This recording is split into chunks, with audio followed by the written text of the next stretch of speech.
Student, आज का जो हमारा टॉपिक है, आपके पास टॉपिक नेम है, आपने मीडियन पढ़ा था, क्वार्टाइल्स पढ़ा था। आज हम डिस्कस करेंगे व्हाट इज डिसाइल।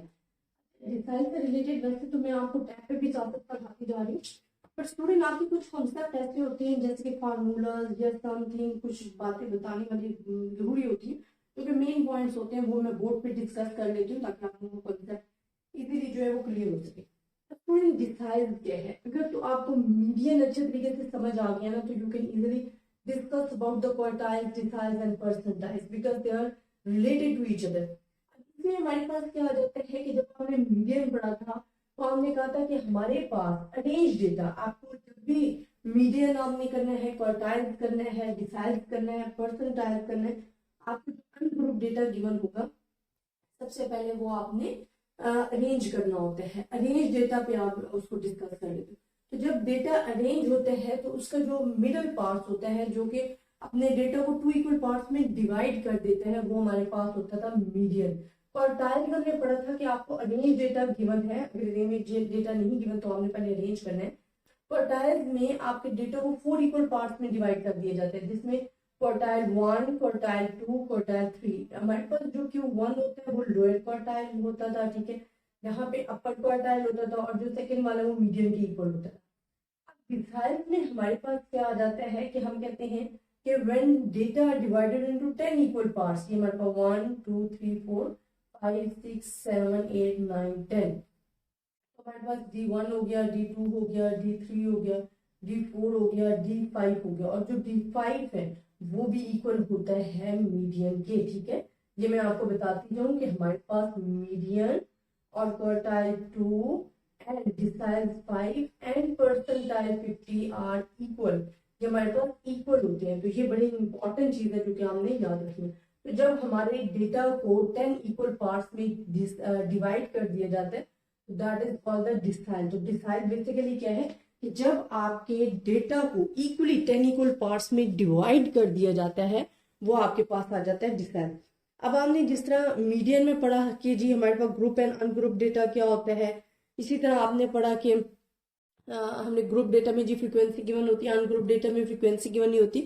फ्रीक्वेंसी में आपको फार्मूला रिक्वायर्ड होता है, अनग्रुप डेटा में आपको फार्मूला रिक्वायर्ड नहीं होता। ये भी सेम वही चीज है, सिर्फ यहाँ पे आपने बात करी थी ना n/2, वहां पे आ जाता है n/4 क्वार्टाइल में, और यहाँ डिसाइल में n/10। बाकी तमाम प्रोसेस जो है वो सेम रहता है। ये मैं अब आपके साथ डिस्कस करती हूँ कि जब भी आपके पास कोई भी डेटा गिवन हो, कोई भी क्वेश्चन, तो उसके दो पहलू होते हैं। आप कह सकते हो कि एक ग्रुप डेटा होता है, अनग्रुप डेटा होता है। अगर हम पढ़ रहे हैं ना डिसाइल, तो डिसाइल में मेन दो चीजें हैं, ठीक है, कि आपके पास अगर आप डिसाइल पढ़ रहे हो तो डिसाइल में भी आपके पास 2 कैटेगरीज आ सकती है। एक हमारे पास होती है ग्रुप डेटा, एक आपके पास आ जाती है अनग्रुप डेटा।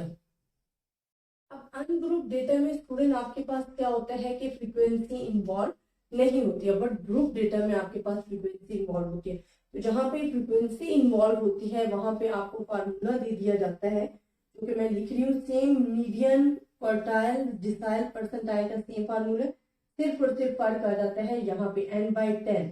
और ये जो n के साथ मल्टीप्लाई कर रही हूँ ना, तो ये हमारे पास होता है कि अगर हमने फर्स्ट क्वार्टाइल लेना है तो 1 आएगा, सेकंड क्वार्टाइल ले रहे हैं तो 2 आएगा, थर्ड ले रहे हैं तो 3 आएगा, फोर्थ ले रहे हैं तो 4 आएगा, 7 क्वार्टाइल है तो 7 डिसाइल है तो 7 आएगा। इसी तरह क्वार्टाइल में भी सेम, तो डिसाइल में भी यही आएगा। और माइनस थी आपके पास कैम्युलेटिव फ्रीक्वेंसी प्रीवियसली। अब ये तमाम चीजें रहती है, सिर्फ इसमें जो मेन चीज है ना, जिस तरह आपने जो भी आपको डेटा गिवन होता है, तो मेन टारगेट आपका ग्रुप डेटा में क्या होता है कि which class you can selected in which we are taking all the information.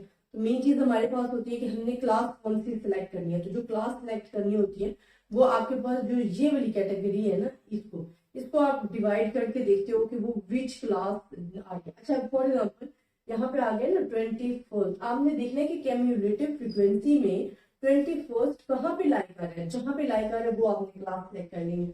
इनसे रिलेटेड मैं आपको एग्जांपल्स करवाऊंगी तो आपको मजीद समझ में आएगा, और मैंने प्रीवियस जो टैब पे आपको क्वेश्चन सॉल्व करवाए हुए उनमें करवाई भी हुई है, तो वो आपको इजीली समझ आ जाएंगे। और अनग्रुप डेटा के लिए क्या होता है, बिकॉज अनग्रुप डेटा में आपके पास जो है वो हमारे पास ग्रुप फ्रीक्वेंसी इन्वॉल्व नहीं होती, तो इसमें हमारे पास सेम यही आ जाएगा। इसमें हमने देखना है कि ये किस क्लास में लाया जा रहा है। आपने जब भी अनग्रुप डेटा के लिए कर रहे हो ना, तो सबसे पहले स्टूडेंट्स आपने क्या देखना होता है, सबसे पहले आपने देखना होता है कि जो आपको अनग्रुप डेटा में ऑब्जर्वेशन गिवन है क्या वो अरेंज है। अगर तो वो अरेंज नहीं है तो first of all you can arrange the data. ठीक है, अरेंज डेटा करने का मकसद क्या होता है, ये जो mn डिवाइड बाय 10 आप करोगे ना डिसाइल में, अगर 7 डिसाइल दिया गया तो 7n डिवाइड बाय 10 होगा। n आपको जो भी गिवन होगा, जितनी वैल्यूज आपको गिवन होगी डेटा की वो आपने लिखनी होगी।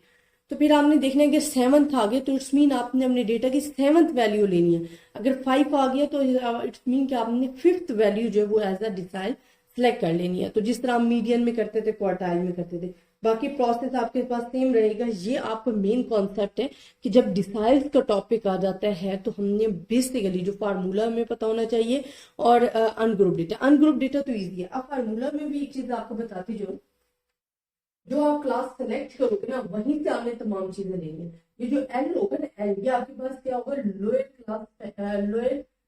क्लास बाउंड्रीज होगा, लेकिन ये सिलेक्टेड क्लास का होगा। ठीक है, जो आपने क्लास सेलेक्ट होगी। आपके पास आ जाता है इंटरवल। ठीक है, कि आपके डेटा का जो डिस्टेंस है वो कितना है। आपने जो क्लास सेलेक्ट की होगी ना उसकी जो फ्रीक्वेंसी होगी, उसके सामने वाली फ्रीक्वेंसी वो आपके पास है। ये तो ऑलरेडी आ जाएगा, एन आपको गिवन होगा 10 माइनस सी क्या है, प्रीवियस कैम्युलेटिव फ्रीक्वेंसी। ये हमारे पास क्या आ जाता है, प्रीवियस कैम्युलेटिव फ्रीक्वेंसी। ये हमारे पास प्रीवियस कैम्युलेटिव फ्रीक्वेंसी जो है वो आ जाती है। अगर आपने प्रीवियस लेक्चर्स देखे हैं तो आपको इजीली ये बहुत ही अच्छे तरीके से समझ आ जाएगा कि हमने मीडियन के लिए ग्रुप डेटा में क्वेश्चन सॉल्व किए थे, क्वार्टाइल्स के लिए किए थे, डिसाइल्स की एग्जांपल मैंने आपको टैब पे सॉल्व करवा दिए। और आपने खुद भी स्टूडेंट उसको सॉल्व करना है। आप डिफरेंट डेटा लेके, अगर आपको क्लास लिमिट्स गिवन है तो आपने उसमें क्लास बाउंड्रीज और कैम्युलेटिव फ्रीक्वेंसी फाइंड करनी होती है, बस। और तो आपने कुछ भी नहीं करना होता। और क्लास आपने जो सिलेक्ट करनी है वो मैंने आपको बताया कि mn डिवाइडेड बाय 10 करके देखोगे, जो आपको क्लास बेटर लग रही है वो आपने ऐसा सिलेक्ट कर लिया है। तो आई होप स्टूडेंट आपको कम से कम डिसाइल का जो टॉपिक है मेन और फार्मूलाज कैसे अप्लाई करनी है, आपने प्रीवियस लेक्चर्स भी देखे होंगे। तो आई होप आपको ये समझ में आ गया होगा। अगर आपको फिर भी किसी किस्म की कंफ्यूजन है आप मुझसे डिस्कस कर सकते हो। ज्यादा से ज्यादा स्टूडेंट्स के साथ शेयर कीजिएगा। अल्लाह हाफिज।